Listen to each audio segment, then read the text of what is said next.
guys, Jaisal here, and for today's video, manglakaw na pudta. But this time with an important reason, char. Bitaw, ubani ko ninyo mo sa Cebu para mo celebrate sa Pit Senior Sinulog 2024. So karon guys, nabiyahe namin na padong sa Cebu, and then patulog-tulog lang per scripted ito. Unya, pagkaugma na rin ta. So as you can see guys, daghan nagatang din ha kay diri mo agi si Senior Santo Niño gikan sa misa, and then mo sakay siya sa fluvial para mag fluvial parade.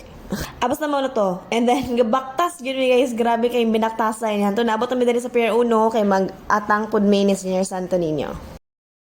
And mo na yung situation sa Pier 2. Daghanap pong mga tao nag-atang kay syempre ana magid mo agi si Senior Santo Niño. O walay kahumanang baktas kay pangsaladaan naman ang mga kalsada. So, kay choice. And of course, safety first guys. So, daghan ng mga naka-station din ha. Ng mga police, mga medics, mga coast guards, mga tanana. Og syempre basta na libre di jud ta papilde. So pila din ha mga itag kape napoy ginagmay nga gardenia char. O di ba magrasyan gamay atong bitok o na. Fights na. Unya, pag maginom og kape, dili na pud ta. Maning kamo tag suksok og kinto diha kay sound man taas na tabuya purya So mo na ni guys, nagkaduol ang float ni Senior Santo Niño kana ko nga barko yang gisakyan mo na. Og daghan pud buong natin og fluvial parade guys. So actually ang fluvial parade kay every Saturday gina siya. Kaya ang sinulog kay every third Sunday man of the month sa January. Og mo na to guys, naghinay nagkawala ang mga tao kay nilabay naman si Senior Santo Niño ni liko na siya dito sa SRP dapit. Unya ka na mga float ng mga barko din ha, na traffic na din ha guys. Kaya nagka naman kaayong mga barko nas dagat good. And then napiyati.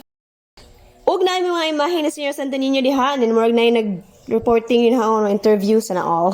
Og aning atak na guys, naghuwat namin yung manawag sa Senior Santo Niño sa iyahang float. Og daghan ang mga devotees din ha, nga nagpaabot ni Senior Santo Niño, o sana yung Disney Princess din ha, o nagwarawara lang.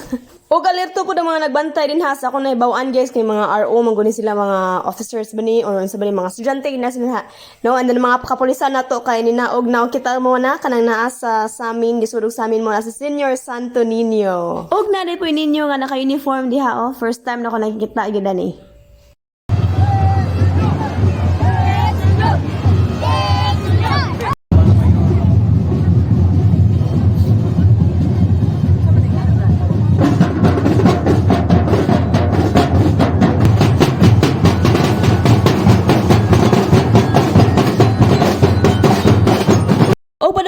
Sa Basilica de Santo Niño guys, daghan kayong tao og wala na mi sunod didto kay ugma pa man mi simba. Diretso mi diri kay mamahaw kay piti nang gutuma. So wala akong sudan guys, nay baka din ha, nay mangga, mo na sa diri ha. Og pag magpamahaw guys, dito mi nagbaktas sa pud mi nangita may yung t-shirt printing sa may email dapet, daghan kayong mga t-shirt kapilian didto. Og sa diha nakapalit na mi nila kalabay mi diri og mga police, na mga nag-formation din ha para sa safety sa parade ni Senior Santo Niño. Og mo to, salamat kay sa pagtanaw og amping mong tanan.